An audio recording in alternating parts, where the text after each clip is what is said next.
रतनगढ़ के पास गुसाईसर गांव में स्थित एक आयुर्वेदिक औषधालय में हम आए हैं। एक मंशा की कि आजकल एलोपैथी के साथ साथ आयुर्वेद का भी बहुत प्रचलन हो रहा है और गांव चूंकि पहले घरेलू नुस्खों पर आधारित था, हॉस्पिटल्स में बहुत लेट पहुंचा जाता था। ऐसी जगह पर आयुर्वेद के नुस्खों को अब वापस स्थापित करना बड़ा मुश्किल होता है और वो दुष्कर कार्य करने के लिए जब आयुर्वेदिक जो वैद्य होते हैं उनका बड़ा प्रयास रहता है। ऐसा ही एक प्रयास करने वाले वैद्य लीलाधर जी लाटा हमारे साथ हैं। गुसाईसर जो औषधालय है इसके आप प्रभारी हैं। पहले स्वागत करते हैं। नमस्कार डॉक्टर साहब, आपसे अगर बात करें तो गुसाईसर गांव में हम आए, यहाँ पर औषधालय हमने देखा। किस प्रकार गाँव में आप इन औषधियों को, क्योंकि अगर आप ये चूर्ण किसी को देंगे तो वो कहेंगे ये घास फूस है, ये तो हम नहीं देंगे, मान तो गोली दे दो कोई। तो क्या इस प्रकार आप जो है आयुर्वेद को कैसे यहाँ मैनेज करते हैं? आपने सही कहा मनोज जी कि हमारी आयुर्वेद की चिकित्सा, हमारे जो औषधालय हैं वो विकासशीलता की श्रेणी में है। विकसित नहीं, विकासशीलता। और उसमें यह भी आपका प्रश्न जो सबसे पहले आपने किया है कि ठीक है ये घास फूस है सा लग रहा है, इसको रोगी कैसे लेगा। तो मैं आपको बताऊं कि अभी स्वाइन फ्लू फैला था और हमारे गांव में भी एक स्वाइन फ्लू का केस पॉजिटिव आया था। और चूरू जिले में जितने भी केस स्वाइन फ्लू के पॉजिटिव आए उनमें एक गुसाईसर का ही केस ऐसा था जो जीवित और सुरक्षित रहा। जी, यही बात हम निकालना चाहते हैं कि आयुर्वेद का जो महत्व है वो आम आदमी को समझाना बहुत जरूरी है। और गांव में, आपके गांव में इसीलिए हम आए कि स्वाइन फ्लू का रोगी जो है आज जीवित अवस्था में है। तो जैसे जहाँ वो केस पॉजिटिव आया, मैंने और यहाँ जो एएनएम कार्यरत है उन्होंने हमारे संयुक्त दल बनाया हमारे स्तर पे, और हमने आसपास के क्षेत्र में मॉनिटर रखा लोगों को। जो सर्दी जुकाम बुखार के जो सस्पेक्ट केस थे उनको हमने डेली मॉनिटरिंग की। दवाइयाँ तो दी ही, साथ में डेली मॉनिटरिंग की। किसी को यदि आयुर्वेदिक दवाई से ठीक होने लायक है तो उसको आयुर्वेद की दी, एलोपैथी वाला है तो एलोपैथी की दी, इस तरह से। और लेकिन हमने उनके लक्षणों के घटने बढ़ने की डेली की हमने मॉनिटरिंग रखी कि कहीं कोई दूसरा रोगी तो स्वाइन फ्लू की कैटेगरी में नहीं जा रहा है या उसको हो तो नहीं रहा है। तो ये जो काढ़ा है ये लोट में तैयार करके पिलाया जब जाता है तो इसमें चिकित्सा विभाग का, और ये थोड़ा कंट्रोवर्सी रहती है कि जहाँ एक तरफ स्वाइन फ्लू के मौसम में जहाँ हम ये कहते हैं कि भाई दूर दूर रहो, प्रार्थना सभा भी एक साथ नहीं होने देते, वहाँ हम लोगों को एक साथ इकट्ठा करके काढ़ा पिलाएं तो वो एडवाइजरी का उल्लंघन हो गया। तो हमने ये रास्ता निकाला कि सूखा काढ़ा, सूखा, आपने जो समझा रोगी कैसे लेते हैं वो बात पूछी थी ना, उसकी पुष्टि कर रहा हूँ। तो प्रति घर में जितने भी सदस्य हैं उन सदस्यों के अनुसार मात्रा को गुणा करके उसका डोज बना के उस घर को दे दिया और घर को दे के उसको बनाने की विधि समझा दी। उसमें हमें समय लगता है जी। लेकिन यदि हमें आयुर्वेद औषधियों को प्रभावी रूप से पहुंचाना है तो हमें ये मेहनत करनी पड़ेगी, और कम से कम मैं तो इसके लिए तैयार हूँ। जी, आपने बहुत सही बात कही। अब अगर विधि की बात करें तो यहाँ फिर बता दीजिए, जो भी हमारे जो दर्शक देख रहे हैं उनको भी पता चल जाए इसका क्या विधि रहती है। हाँ जरूर। देखिए, इसका सूखा डोज 20 ग्राम प्रति व्यक्ति होता है। बच्चा है 10, 12, 13 साल तक का है तो 10 ग्राम मान लीजिए। तो मान लीजिए 5 आदमियों के लिए काढ़ा बनाना है, 20 ग्राम के हिसाब से मान लो, तो 100 ग्राम सूखा काढ़ा लो। 100 ग्राम सूखे काढ़े को 4 गुना पानी में चढ़ा दो। 400 ग्राम में धीरे धीरे वो बॉइल्ड होता रहेगा। बॉइल्ड होते होते वो लेई जैसा बन जाएगा, पानी उसका उड़ जाएगा और वो जो लेई जैसा बचेगा उसमें उसके सारे कंटेंट आ जाएंगे, जो उसके काढ़े की सूखी दवाई के जो एक्टिव प्रिंसिपल है वो उसमें आ जाते हैं। फिर कपड़े में, साफ कपड़े में लेके उसको और अच्छे तरीके से उसको निचोड़ लेते हैं। निचोड़ करके जो लिक्विड एसेंस आता है, लिक्विड एक्सट्रैक्ट आता है, ये काढ़ा है, ये अर्क है, ये सब लिक्विड एक्सट्रैक्ट के ही रूप होते हैं, ये फार्माकोपिया का विषय है।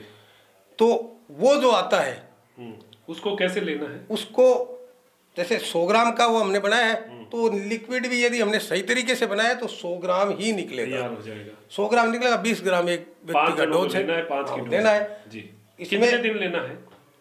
यदि प्रतिषेधात्मक लेना है तो कम से कम 3 से 5 दिन उसको लेना चाहिए।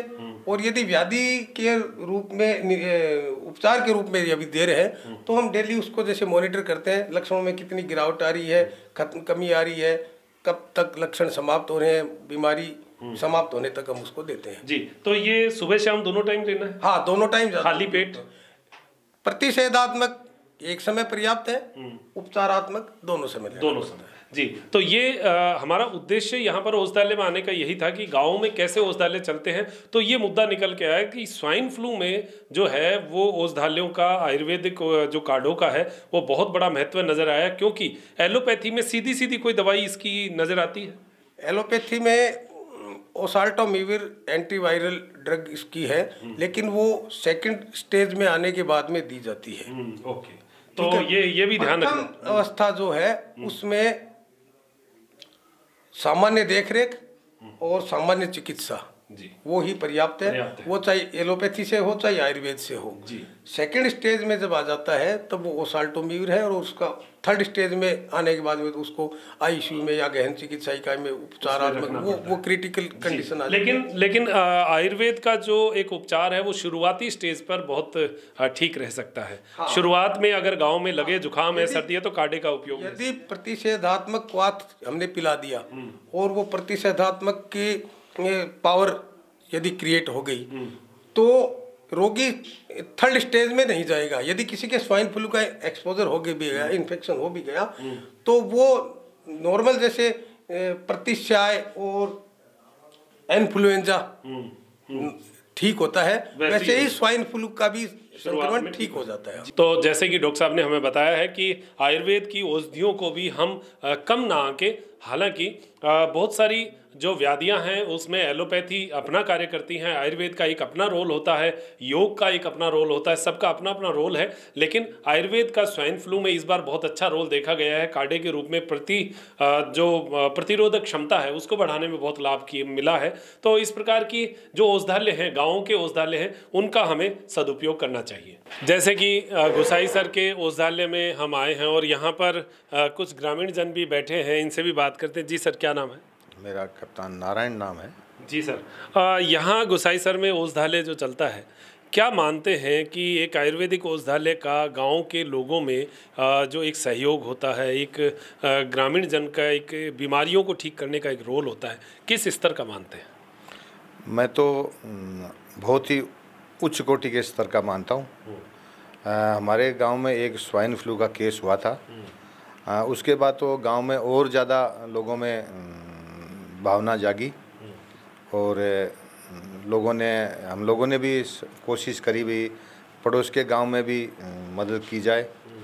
लोगों ने भी बढ़ चढ़ के हिस्सा लिया। यहाँ तो ये तो हमेशा एक दिन छोड़ के हमेशा मिलते हैं हम लोगों को।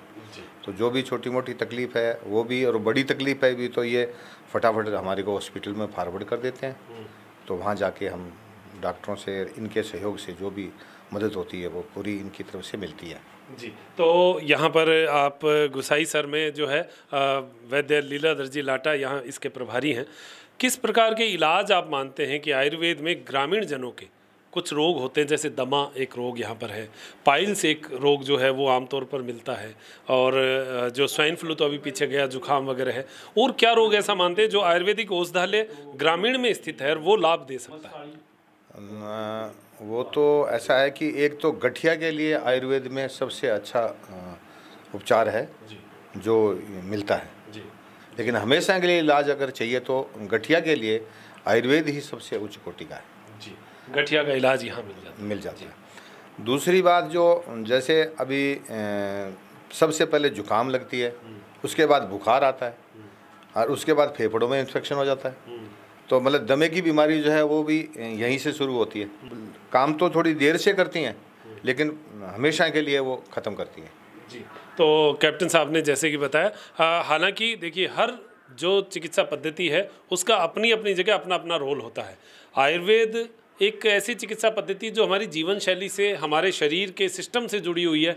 वनस्पतियाँ सारी इसमें होती हैं, प्राकृतिक होती है, तो उसका इफेक्ट हमारे शरीर में एक परमानेंट इफेक्ट आता है। हर चिकित्सा पद्धति अपना अपना रोल अदा करती है। केवल हमारा आज का उद्देश्य इतना ही है कि आयुर्वेद भी एक हमारे चिकित्सा के सेक्टर में लाभ देने वाली चिकित्सा पद्धति है। आयुर्वेद को भी कम ना आके ये एक हमारा जो है उद्देश्य है कि आप तक ये बात पहुँचे कि आयुर्वेद की भी कुछ दवाइयाँ हमें जीवन में अपनानी चाहिए। बाकी एलोपैथी की जो हम लोग ले रहे हैं, जो ठीक हो रहे हैं, उनके लिए तो बहुत बढ़िया है और आयुर्वेद को भी उसमें कहीं ना कहीं जोड़ा जा सकता है।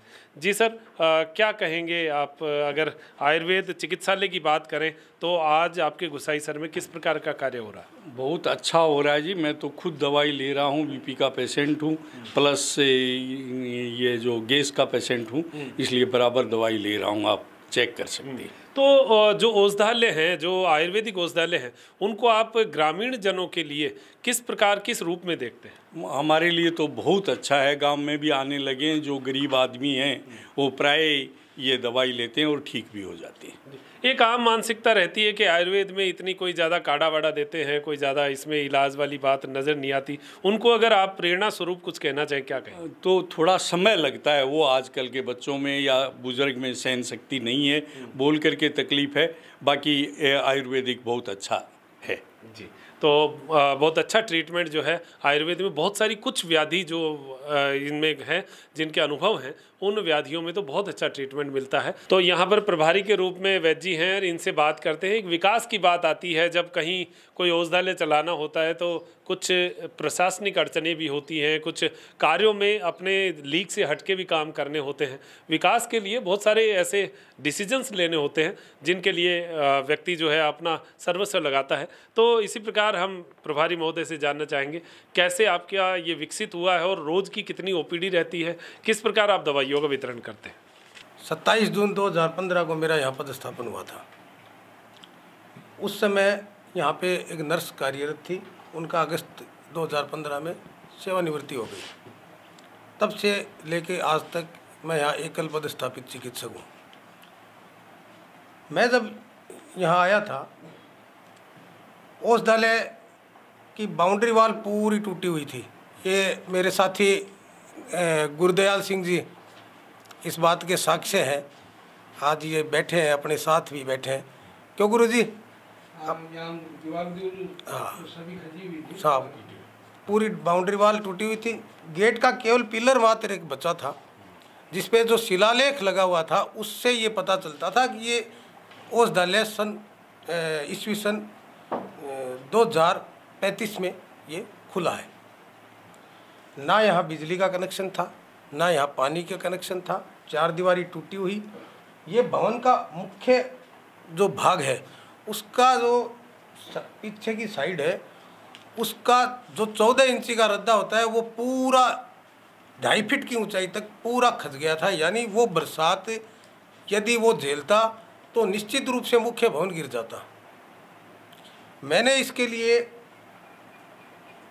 सबसे पहले ध्वजारोहण से मैंने प्रारंभ किया। ध्वजारोहण की उचित व्यवस्था वहाँ से मैंने शुरू किया, वो व्यवस्था की। बिजली का टूटा हुआ कनेक्शन, ये भी मैं आपको दुर्भाग्य की बात बता रहा हूँ कि 2006 में यहाँ पे जो चिकित्सा अधिकारी कार्यरत थे, उनके बिजली का बिल नहीं भरवाने के कारण और यहाँ का कनेक्शन कट गया और 10 साल तक वो कोई कनेक्शन की लेने की भी कोई कार्रवाई नहीं हुई। मैंने उसकी डिमांड ढूंढी। 5,300 रुपये की जो डिमांड थी, वो डिमांड को मैंने नेगोशिएशन किया बिजली विभाग के साथ और नेगोशिएट करते हुए 4400 या कुछ रुपए में उसको बिजली का कनेक्शन जुड़वाया। फिर हमारे विभाग में एनएएम के माध्यम से 15 लाख रुपए आते हैं नए भवन निर्माण के लिए। चूँकि ये राजस्व रिकॉर्ड में गैर मुमकिन गोचर लैंड दर्ज है।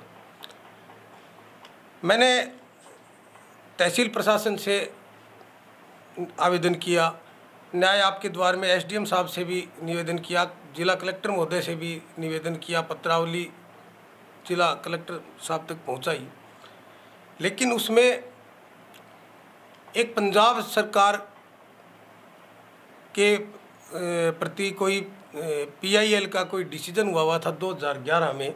उसके अंतर्गत जोड़ पायतन, खेल मैदान, वो आपका ये गोचर ग्रासलैंड, इस तरह की सर्कस लैंड, इस तरह की भूमि का आवंटन करना या उसका नियमितीकरण करना उसमें वर्जित बताया। क्योंकि उस निर्णय में ऐसा है कि इस तरह की जो भूमियां हैं उस पर से अतिक्रमण हटाया जाए, ठीक है। और उसके बिंदु संख्या 22 में ये भी है कि यदि इस तरह की कोई लैंड है और उस पर पहले से ही कोई SC ST समाज के उत्थान की संस्था या स्कूल या औषधालय डिस्पेंसरी यदि खुला हुआ है तो उसके रेगुलराइजेशन में कोई बाधा नहीं है। लेकिन प्रशासन भी इतनी बर्डन हमारे लिए क्यों ले, तो इसलिए प्रशासन ने भी उसमें असमर्थता जताई कि आपका ये भूमि आवंटन या रेगुलराइजेशन नहीं हो सकता। जब तक भूमि आवंटन रेगुलराइजेशन नहीं होता तब तक राजकीय मद का पैसा इस पे लग नहीं सकता, जो 15 लाख NAM के मैं बता रहा हूँ। तो ऐसे में हमारे सामने बड़ी विकट स्थिति हो गई कि कैसे इस औषधालय को बचाएं, कैसे इसको संचालित रखें।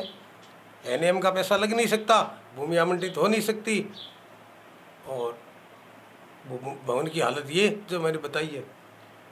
फिर आदरणीय नारायण प्रसाद जी हैं, ये भागीरथ जी भाई साहब हैं, हमारे गांव के और भी जो हमारे वरिष्ठ नागरिक हैं जो हमारे औषधालय को समय समय पे अपना योगदान देते हैं, उन्होंने सब ने मिलके और सरपंच साहब से और इसको पारित करवाया और सरपंच साहब ने ये 4 दीवारी का निर्माण करवाया। वो जो मुख्य भवन का जो बता रहा था वो मैंने तत्काल अपने पास से उसको ठीक करवाया और फिर उसको मैंने, हालांकि राजकीय मद में कंटीजेंसी में जब पैसा प्राप्त हुआ तो उसको रियम्बर्स हो गया, लेकिन वो व्यवस्था करी। छोटा सा ये मूत्रालय भी इसके साथ बनवा लिया।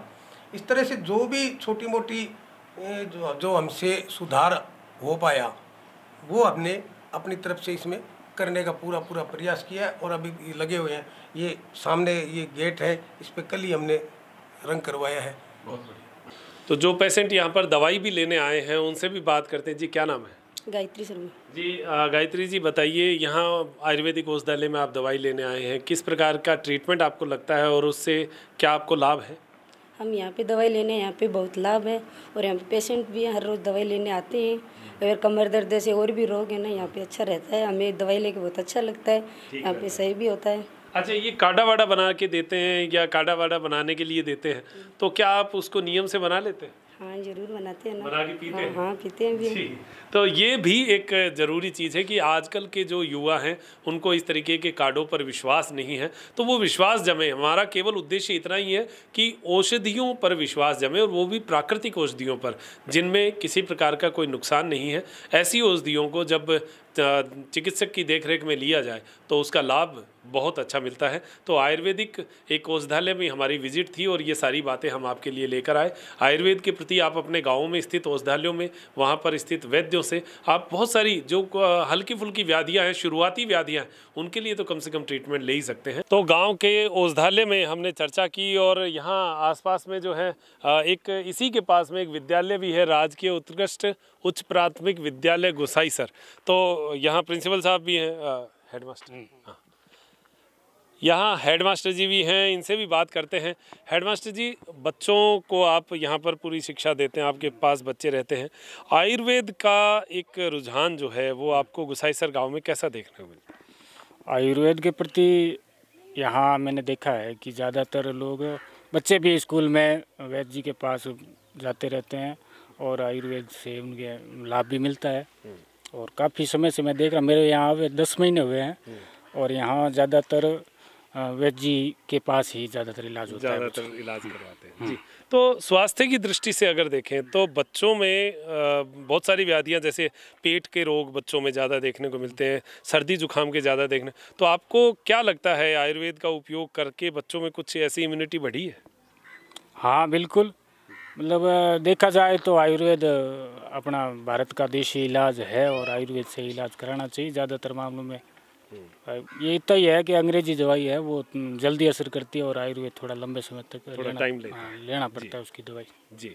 तो गहरा इलाज है। तो इस प्रकार एक छोटी सी जानकारी गाँव में किस प्रकार जो है आयुर्वेद का उपयोग होता है, तो ओसधाले में हमने आपको पूरी जानकारियां दी और यहाँ गांव का एक दृश्य ज़रूर हम आपको दिखा दें, कितना सुंदर एक दृश्य और शांतिपूर्ण जो है क्षेत्र होता है और यहाँ की जो एक आबो हवा है उसका एक पवित्रता आपको देखने को मिलेगी। ऐसे पर पीपल का पेड़ जो है, इतना बड़ा पीपल का पेड़ आपको देखने को बहुत कम मिलता है, अब बड़े मुश्किल हो गए ऐसे पेड़, लेकिन गांव की पहचान होते थे वो पीपल के पेड़। और इनके नीचे जब बच्चे खेला करते थे, हालांकि अब ये खाली है, इसके नीचे कोई खेलता हुआ नहीं दिख रहा आपको, फिर भी ये पेड़ हमारी एक पहचान है और ये गाँव हमारी पहचान है। इनसे जुड़े रहें, हमारा एक वनस्पतियों से जुड़ा हुआ जो एक लगाव है वो बना रहे, यही हमारी अपेक्षा। तो आज आयुर्वेद के औषधालय और आयुर्वेद के उपयोग में ग्रामीण जनों का किस प्रकार रुझान रहता है, इस विषय पर हम लोग चर्चा करने आए और इस चर्चा में हमें बड़ा एक सकारात्मक दृश्य देखने को मिला और गुसाईसर गांव को देखकर भी बड़ा अच्छा लगा है। अब मेरे साथी रोहित चौहान के साथ मैं डॉक्टर मनोज शर्मा त्रिनेत्र टीवी के लिए लेता हूं इजाज़त। नमस्कार।